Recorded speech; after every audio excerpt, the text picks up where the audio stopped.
Mesdames et messieurs, bonjour. Ravi de vous retrouver. Bienvenue à cette nouvelle édition de notre programme Autour du monde concernant notre continent, l'Afrique. Et commençons l'édition d'aujourd'hui du lundi 12 août 2024 avec l'Égypte, première destination pour les investissements étrangers en Afrique. Alors, le site Business Insider a choisi l'Égypte parmi sa liste des 10 meilleures destinations d'investissement en Afrique. C'est ce qu'a indiqué un rapport publié par le Centre d'information et de soutien à la prise de décision du Conseil des ministres. Plus de détails dans ce commentaire signé Dalia Karam. L'Égypte déploie des efforts inlassables pour s'adapter aux répercussions des crises mondiales successives, améliorer la compétitivité de l'économie et renforcer ses capacités à absorber les chocs externes et internes grâce à un certain nombre de mesures.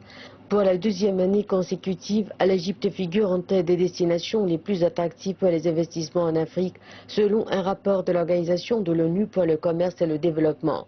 Rapporte un communiqué du Conseil des ministres publié le 14 juillet.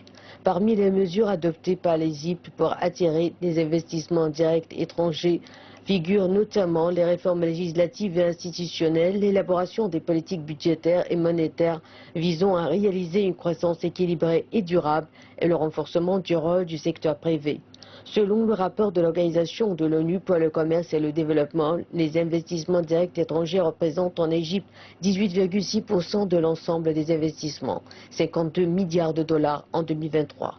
La zone économique du canal de Suez a conclu des accords pour établir des projets d'ammoniac vert et d'hydrogène en Égypte d'une valeur totale de 10,8 milliards de dollars, en plus d'un accord pour produire l'hydrogène vert d'une valeur de 4 milliards de dollars. Le rapport souligne l'émergence de l'Égypte en tant que destination favorable à l'investissement en Afrique pour de nombreuses sociétés multinationales, notamment dans les secteurs automobiles, pharmaceutiques et électroniques.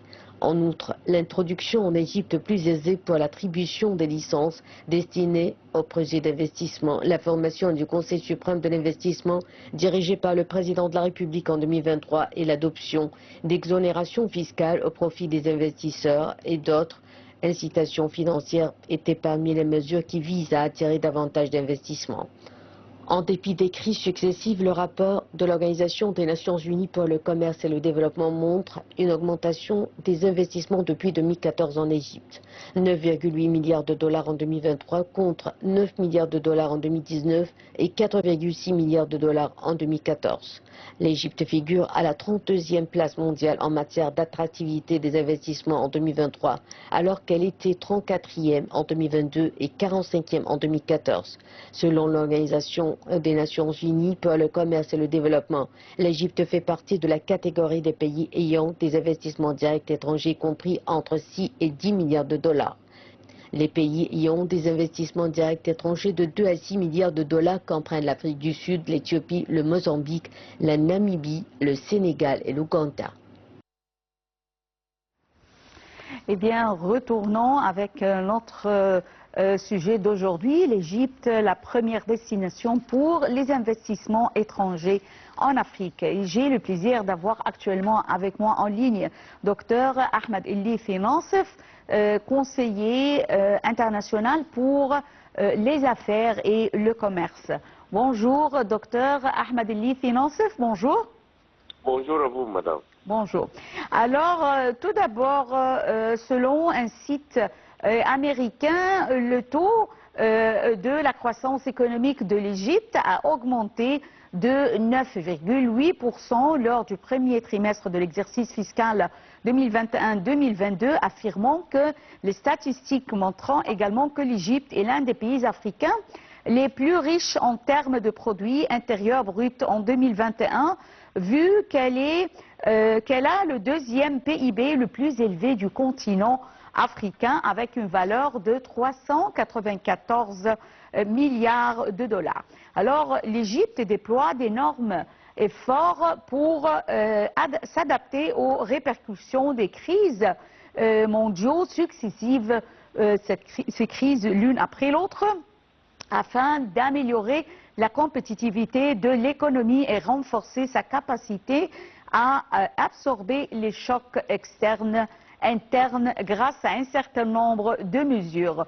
Veuillez nous jeter la lumière, docteur Ahmed El-Lifi Nassef, sur ces mesures qui ont été adoptées par l'Égypte afin de pouvoir affronter ces crises dans le domaine économique. Même pour commencer avec, on a remarqué un grand changement dès que le président Sisi est venu au pouvoir. La première chose, le président Sisi et l'administration ont imposé la sécurité et la stabilité interne. Parce que si on n'a pas la stabilité, on n'a pas d'investissement. C'est aussi simple que ça. Personne ne va aller s'investir dans un pays, dans un État comme malheureusement l'Égypte était en 2012 et 2013. Donc la stabilité sécuritaire, c'est la première besoin, c'est la première nécessité pour être capable d'attirer n'importe quel investissement. Ça, c'est la première chose. La deuxième, c'est l'investissement énorme que l'administration de président Sisi a mis dans l'infrastructure du pays. On avait un Internet qui était trop faible, on avait des routes et des embouteillages partout, on n'avait pas assez des ports maritimes. Donc là, le président Sisi a pris des décisions qui étaient dures, qui avaient besoin des investissements assez importants, qu'il y avait des autres qui étaient en train de discuter si c'était le meilleur temps pour faire ces investissements, et elle a pris des décisions très courageuses pour imposer ces genres d'investissement dans l'infrastructure du pays, et on a vu les résultats. La troisième point qui a vraiment, et je dis que le président Sisi a pris des décisions sont très courageuses,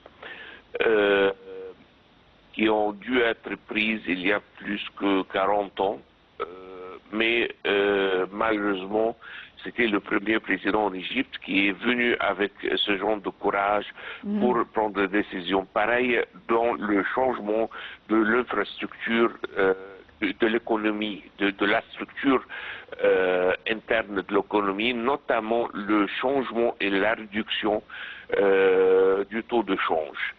C'est une décision qui est très correcte sur le point économique. Malheureusement, ça a des répercussions et un coût social, si vous voulez. Et c'est pour cela que personne n'a eu le courage de prendre une décision pareille pour 40 ans. Là, il est venu et il a pris ces décisions que le citoyen égyptien est en train de sentir l'effet sur sa vie quotidienne, mais c'est la bonne chose de prendre pour résoudre une fois et pour toutes tous les ambiguïtés qu'on avait dans l'économie égyptienne. Oui. Oui, comme vous venez de le dire, docteur Ahmed El-Lifi, alors l'Égypte a entrepris plusieurs mesures en vue d'aider l'investisseur ou encourager l'investisseur à venir en Égypte. Alors, il y a des facilités qui ont été octroyées, fournies à ces investisseurs pour les encourager à venir en Égypte. Quelles sont ces facilités? Je répète, pour une des plus grandes mesures qui a été prise, c'est le changement du taux de change, qui a fait que... la libération du taux de change, oui. Parce que tout simplement, on est devenu un pays très efficace, parce que qu'est-ce que l'investisseur cherche en fin de compte? Il cherche un coût qui est très bas et l'accessibilité pour ces produits et ces matières premières. C'est ça ce qu'ils cherchent. Et là, on a pratiquement livré sur ces deux conditions ou ces deux besoins, si vous voulez. Le taux de change, quand on l'a diminué, on est devenu un pays ou un marché qui est énormément attractif pour investir dans ce marché. Si on prend tout simplement toutes les grandes marques de haute couture et même des vêtements sportifs sont fabriqués dans un pays, si je ne me trompe pas, je pense que pour un montant de presque 400 milliards de dollars par an en production dans un pays en Asie qui vient seulement de fabrication de haute couture et des habits sportifs. Pourquoi ce pays? Tout simplement parce que c'est le moins cher dans la forme ou dans le coût de la production de main-d'œuvre. Parce que tout ce qui est en couture, ça a besoin de beaucoup de travailleurs manuels. Ok. Donc là,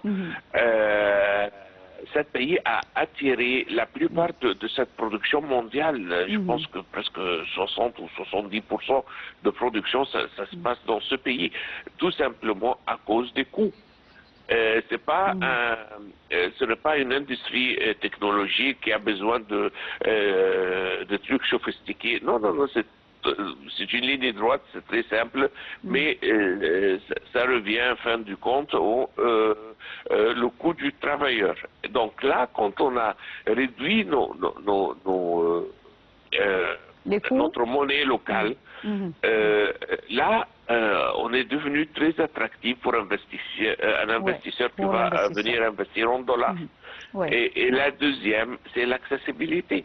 Parce que pourquoi il n'y a personne qui va s'investir au pôle Nord ou au pôle Sud? Parce que c'est pas accessible.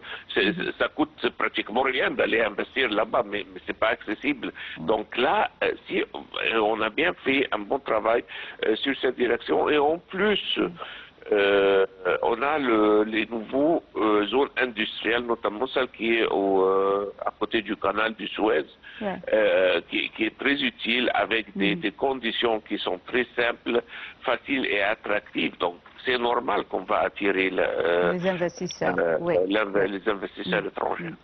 Je tiens à vous remercier infiniment, docteur Ahmed Ellifi Nassef, conseiller international pour les affaires et le commerce, pour ces informations concernant l'Égypte, qui est devenue première destination pour les investissements étrangers en Afrique.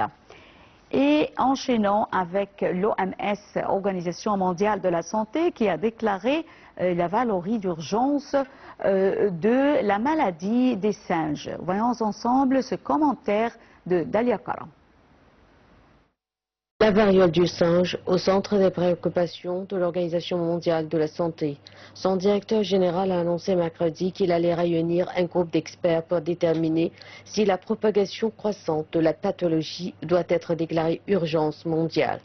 Au moins 10 pays africains sont touchés par ce virus, selon les données publiées la semaine dernière par le Centre africain du contrôle et de prévention des maladies. La République démocratique du Congo en est le principal foyer avec plus de 96% de tous les cas et décès. Par rapport à la même période de l'année dernière, les cas ont augmenté de 160% et les décès de 19%. Une nouvelle version du virus qui peut tuer jusqu'à 10% des personnes est apparue en République démocratique du Congo. Alors que la semaine dernière, pour la première fois, le Rwanda et le Burundi ont été touchés par la maladie. En 2022 déjà, l'OMS a déclaré la variole du singe urgence mondiale, après qu'elle s'était propagée dans plus de 70 pays affectant principalement les hommes homosexuels et bisexuels. Les pays occidentaux ont endigué cette maladie grâce à des vaccins et aux traitements, des outils de lutte très peu disponibles en Afrique.